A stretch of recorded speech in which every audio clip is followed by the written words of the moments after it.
Hi, this is Ravi from the Nifty BN channel. It's yet another weekend and it's time for yet another technical outlook video on the Nifty 50 index. Let's use option chain analysis, Fibonacci retracement, support and resistance zones, and trend lines to do just this. We are looking at the 60-minute chart of the Nifty 50 index.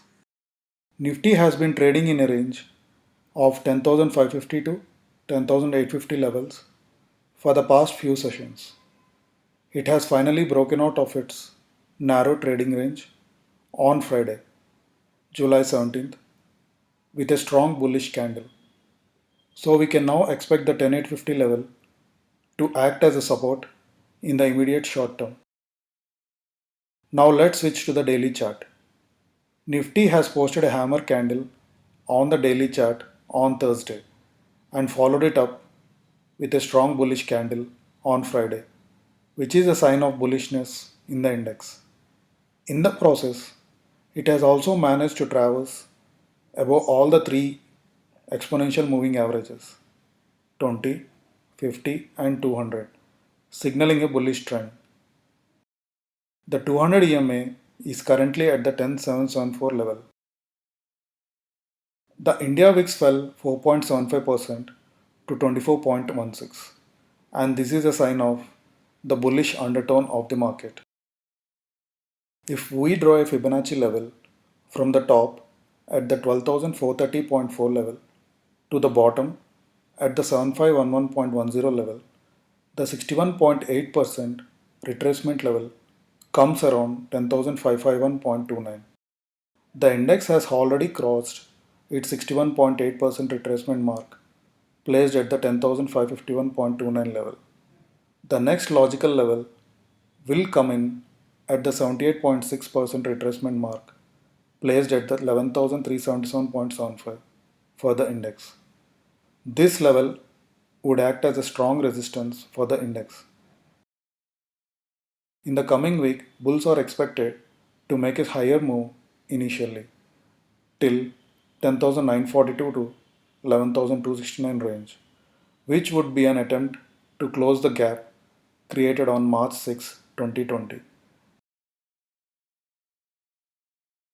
But this would not be easy, as there is a strong weekly resistance zone at 11,100, 11,200 levels.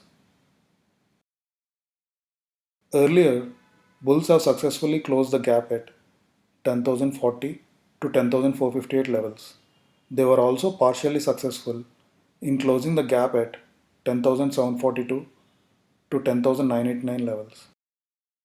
Also, as we discussed last week, if we draw a rising support trend line by connecting all the swing lows and a rising resistance trend line by connecting all the swing highs, you can see that the Nifty index formed a rising wedge pattern on the daily chart.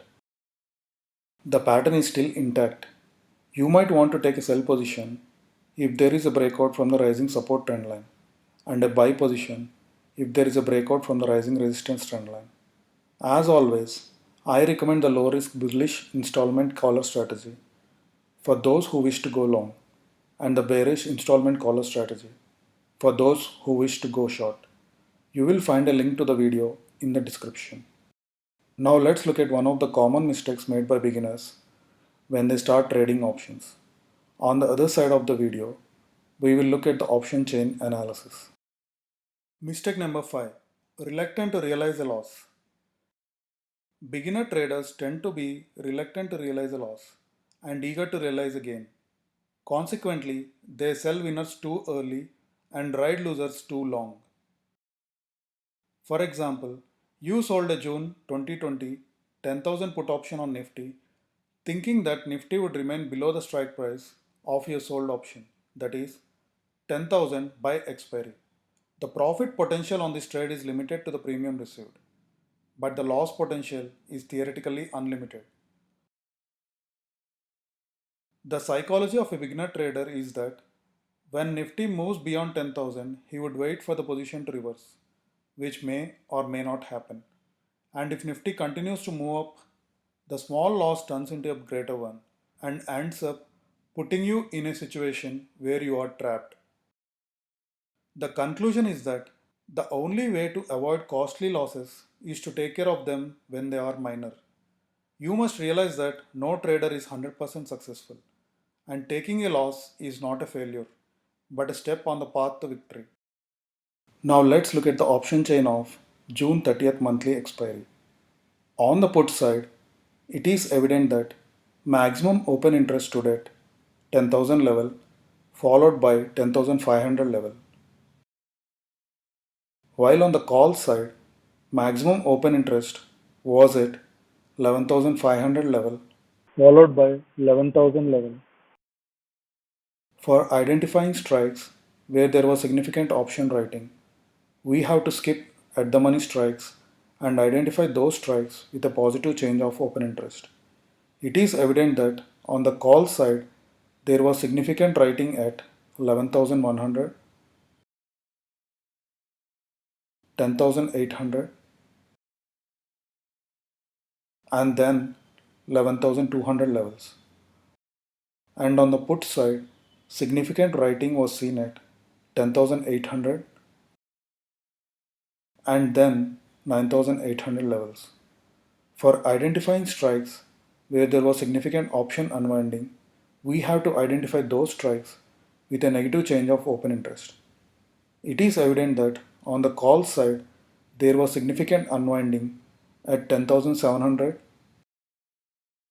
10,500, and then 11,000 levels. And on the put side, significant unwinding was seen at 9,000 and then 10,100 levels.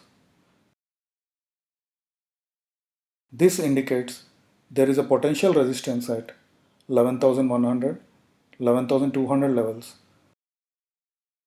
and a potential support at 10,500, 10,600 levels. So the trading range can be between 10,500 to 11,200. In the last few sessions, it is evident that every dip has been bought into. This indicates strong buying activity at the lower levels and supports shifting higher. So I recommend you to utilize every dip as a buying opportunity and protect your gains by placing stop losses at the appropriate levels. Thank you for watching. Please post any questions you have in the comment section. Also, do not forget to like the video and subscribe to the channel.